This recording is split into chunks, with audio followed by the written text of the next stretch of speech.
I've been thinking a bit more about Rings of Power lately, and what exactly is wrong with it, besides the fact that it's obviously only loosely inspired by Tolkien. It has as much to do with The Lord of the Rings as Dungeons and Dragons does, but there's more wrong with it than that. And this goes to the level of how they marketed it. This goes to levels outside the context of what's actually in the show. And I'm trying to express it because from the beginning, there was a very sort of hostile marketing to it.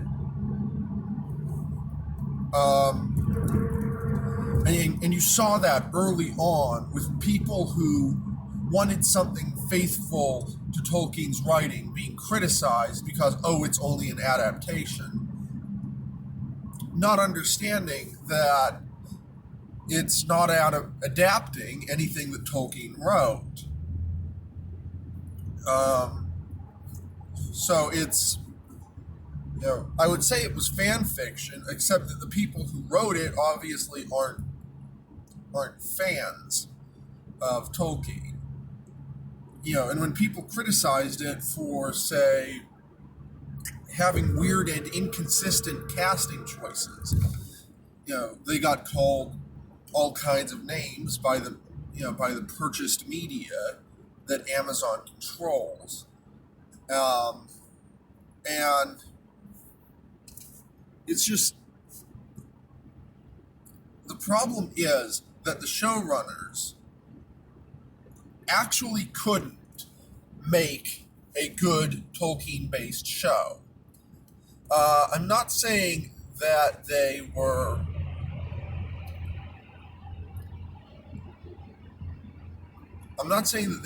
incapable of making an okay show, but their caliber was not up to the task. They did make a marginally okay generic fantasy show. The problem, of course, is that they pretend that it's a Tolkien show, and then expect everybody else to buy into that. And I can't buy into it. I look at it and I do not see the aesthetic of a Tolkien show, of something based on the writings of J.R.R. Tolkien. I see the aesthetic of something that might be based on Dungeons and Dragons, for example. The costuming is all kinds of weird. Everybody, whether they're in Numenor or the Southlands, wears functionally the same kind of peasant outfit, unless they're actual royalty. That sort of short sleeve with trousers thing. There's no originality. There's no attempt to display different cultures in all their distinctness and uniqueness. Whereas, you read the books even, and you immediately realize the difference between the Gondorian and Rohirric cultures, and between the Gondorian and Rohirric cultures and the elves, or between the elves and the hobbits. You already quickly get a sense that these are different groups. And Tolkien even manages in the book to make a cultural distinction between two groups of elves. The elves of Lothlorien and the elves of Imladris or Rivendell are culturally distinct in the books. And you notice that. It's noticeable. And then Peter Jackson obviously did a great job of bringing that as closely as possible to film. So there's just this sort of bland malaise that the Amazon show operates within that makes it feel very much more like a when I say generic fantasy, I do mean generic fantasy. The sort of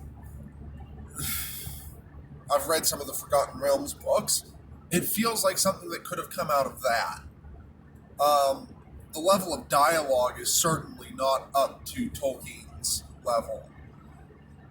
In fact, the level of dialogue is below the level of, I'd say, Stargate SG-1, which at least managed to be witty most of the time, if not deep. Um, Whereas the Rings of Power is neither witty nor deep. It's baffling at times.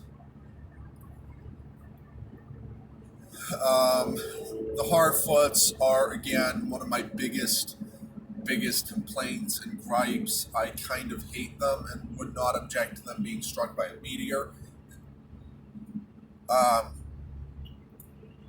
in fact, if Meteor Man had struck the Hardfoots and detonated them and killed off their entire civilization, I think the world would be a better place. They are intensely unlikable in every regard. They are aesthetically hideous. They are morally repugnant, with their just willingness to abandon people. Oh, you broke your leg? We're not going to put you in the cart and try to carry you with us to safety. No, fuck you. You're getting left behind. Okay. Yeah, I do not believe that these people become the hobbits that we know and love from the Third Age. In fact, at least according to Tolkien, there is no way that these are the hobbits. These primitive nomads have nothing in common with the hole-dwelling, Anglo-Saxon-inspired culture that um, that that Theoden and Meriadoc talk about in The Return of the King. Um, we're being asked to believe that this is the same people group that's going to produce, within not so many generations, Smeagol. And we know that Smeagol, like a hobbit, dwelt in a hole. So at what point did these Harfoots go from being these weird nomads who are not doing nomadic lifestyle properly? Nomadic lifestyle, if you've got those kinds of carts, you need draft animals of some sort, ponies, goats, something to pull them. You're not just going to pull them yourselves. If you don't have draft animals of some kind, then those cards make no sense, and you'd have a much more primitive culture. Think pre-Columbian Native American, as far as like nomadic culture goes. You wouldn't have carts. You'd have people carrying what they could on their backs.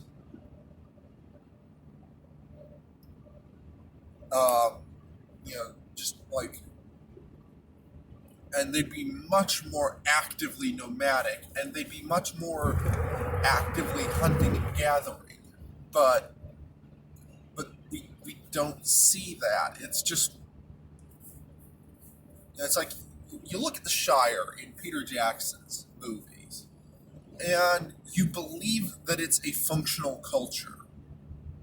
That there are farmers, and there are smiths, and there are weavers, and there are dyers, and there are leather workers, and there are butchers and bakers and candlestick makers. And you imagine that there's also probably quite a lot of cottage industry going on. That is to say, people making their own stuff. You've got a farm with sheep. Well, you're going to weave your own, spin your own thread, weave your own cloth, sew your own clothes. And you look at it, and you see Hobbiton, and you believe that the hobbits are a real, they're a real civilization. Um, and then you look at the Harfoots, um, and you believe that and you don't believe them as a civilization. You know, they're not they're not even an ethnicity. Um, they're this weird group of people who are sticking around each other because reasons. You know, they're not a tribe. You can tell that by the fact that none of them look like each other. Um, Now, they could solve this in the next season or even later in this season if the hobbits have some grand meeting place where they do have underground dwellings or something, and that there are other groups that are less vicious than the group led by Lenny Henry, whose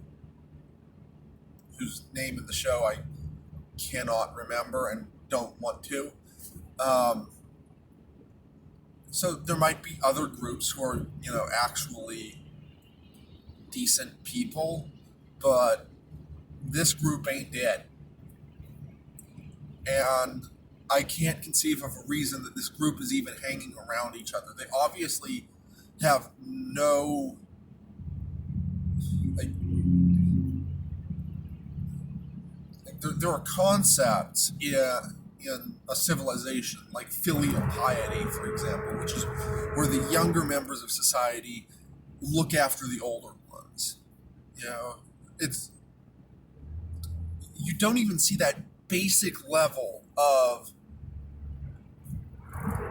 something that you would expect in the most primitive tribe.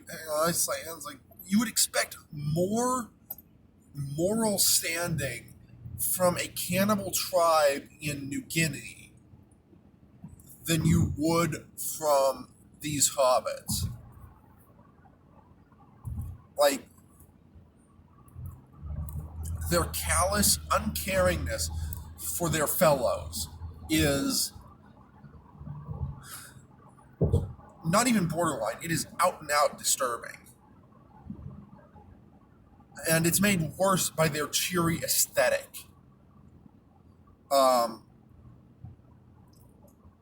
you know, oh, we're just a bunch of ragtag hobos with Irish accents. Yeah.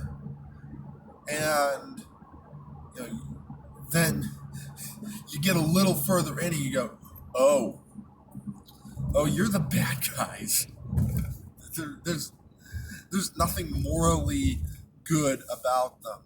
It's like if you read The Lord of the Rings, or The Hobbit, you discover that something about hobbits is that they like comfort, they like being settled down, but they also have this core of courage that comes out when times get tough. Um, and also it's not just like when times get tough for them, when times get tough for their fellows. This core of courage and fortitude shows up, and they're capable of immense heroism, just in service of their fellows.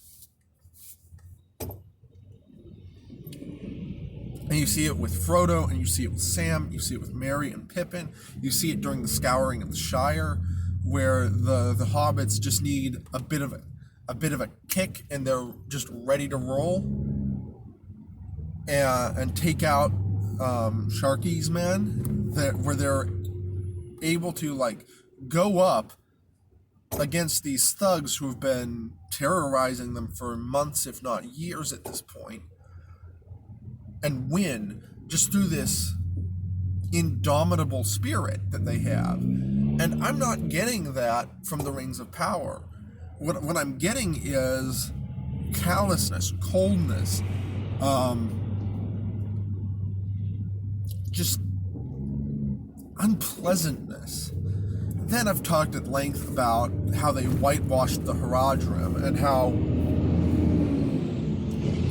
and how their chance for diversity that literally no fan of Tolkien could ever hope to complain about.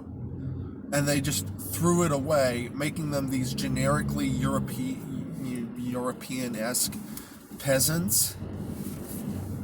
And how that is just, it's just a shame because, somebody says Harad, I'm thinking something like North Africa. They could have at least made them somewhat like the Berbers, or some of the other North African cultures. In fact, something that would be very good to base them on would be the Moors.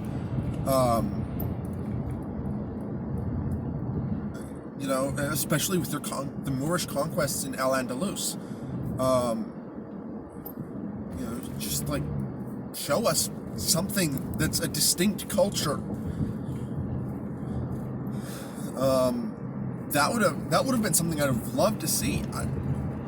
This is Harad. Where are the Mumakil, the Oliphants? The giant elephants. Why can't we see that? Well, why? Where is the distinct, unique architecture? Where is anything to distinguish this place?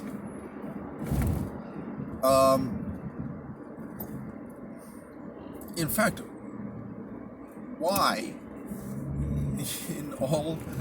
Why in Seven Hells is everything so bland, and the only thing the things that aren't bland are bad?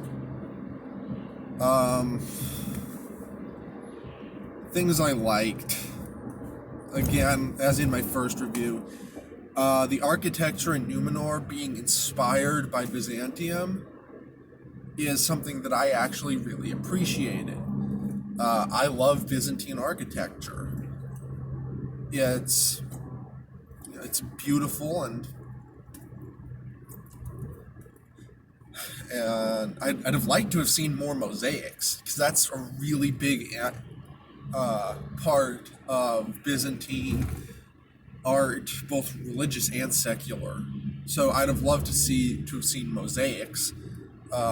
Something that took inspiration from the Hagia Sophia, for example, would have been great. But for what it is, I don't hate it. The costumes are very hit and miss for me. Even the sort of high-ranking, noblemen of Numenor look off. There's no cultural unity, or there's no unified cultural expression for the Numenorians as far as their costumes go. So, on top of being a sword maker, I'm also an artist. I do a lot of drawing, some amount of painting. I mostly draw in pencil because I can keep pencil and paper with me in my car, so it's easier for me to draw in pencil than it is for me to paint. But I've done a lot of looking at medieval armor and art and stuff like that. And so, in my attempts to be a fantasy author myself, I've done a lot of drawings of the different cultures. And you can do a lot to make people culturally distinct while also being quite similar. For example, the Northerners, the Viridians, the Northern Empire in my universe, is sort of this got a lot of mix of elements in it. There's a lot of German-inspired Gothic armor. There are the people wear these Roman-inspired knee-length pleated tunics. They're not directly Roman-inspired, but there's what I think a 15th century German or Northern Italian might come up with looking at Roman stuff. The armor is sort of Gothic inspired. The military structure is Roman inspired. but also takes a lot of elements from 16th century pike formations. Um, you know, there's a lot of like terrages and tassels on the armor to bring out some of that Roman aesthetic. And then their swords are North African, but I'm able to in my artwork I've been able to make that all sort of fall together into a single cohesive culture. Then the Ravens are this mix of like Viking, Celtic, and Native American influences, coupled with oddly much more Southern Italian influences for their armor, like onion top bassinets, and um, if they're not wearing a bassinet or something more enclosing, something like a Phrygian cap style nasal helm, for the lowest ranks, because they all come to the same kind of point at the top, and there's either if they're wearing a full breastplate, it's going to either be a Kasten breast, the box breasted style German breastplate, or it's going to be some kind of covered breastplate, either a brigandine or a coat of plates, or something like a corazina, which is just a breastplate, but it's been covered with a textile. They're also using, like at the highest echelons of their society, they're using 15th century heroic or Atlantica armor. And this is just sort of their cultural expression. There's lots of like feathers, raven feathers incorporated in their costumes. There's lots of leather and quill and beadwork, but it goes into like Celtic knot patterns, so that it's these fusing of elements that creates something new and distinct. And or with the Brazen Horde, who are the bad guys, they're mostly taking like two different things, mostly Mongols or Native Americans for their sort of cultural inspiration. Mostly Mongol, actually, because they're sort of based on the Golden Horde and Genghis Khan.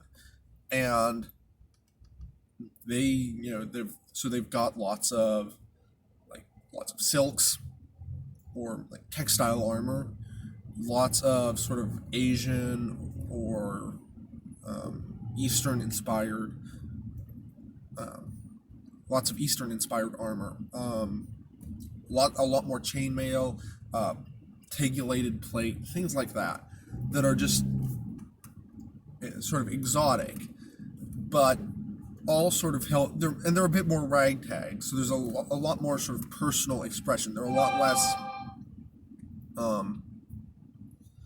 less uniform than the other armies, but there's a lot more of them, and all their stuff is sort of made to sort of a uniform consistency of it's all well made. They're wealthy. They're conquerors. They're not on the back foot in any way. And the fact that their armor doesn't all match up is mostly down to each man is armoring himself as he sees fit, rather than being issued armor. And so it's easy, or at least it's not impossible, to pull various elements and create a cultural expression that is visually unique and that can be recognized by its silhouette. And Peter Jackson, in his movies, did an amazing job of this. And I wish they had taken more inspiration from Peter Jackson's films. Instead, they ghosted Peter Jackson when they asked him to work with them, or at least to rubber stamp what they were doing. He asked to see the script, and they stopped replying to him, which just says everything you need to know right there about the quality of what they were making. or the lack of quality of what they were making. And people are going to go, oh, but Peter Jackson changed things.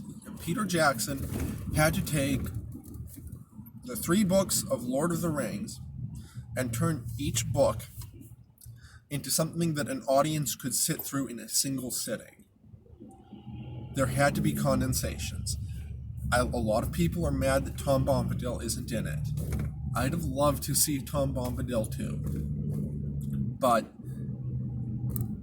it would have made for multiple 4-hour films per book. And I would have been okay with that, but I'm not sure general theater-going audiences would have been.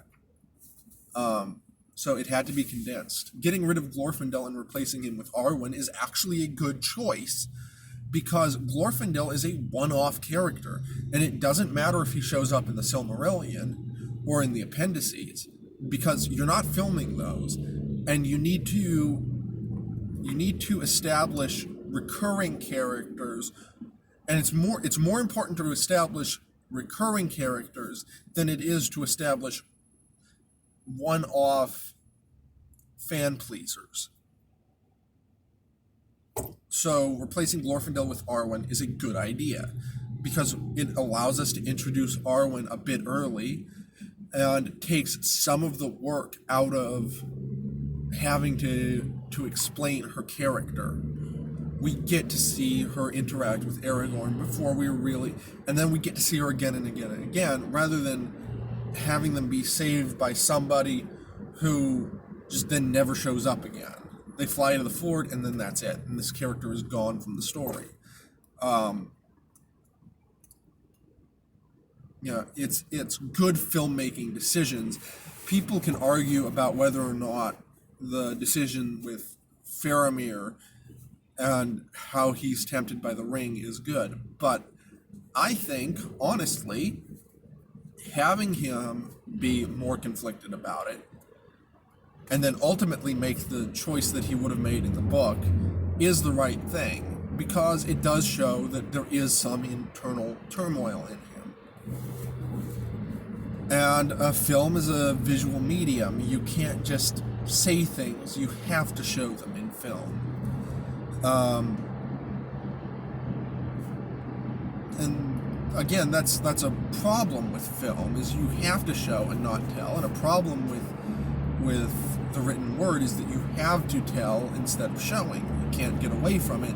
The medium is all telling and no showing in a book, because everything you do is conveyed through exposition in a book. It might not be conveyed through expository dialogue, but it is conveyed through exposition, whether you like it or not.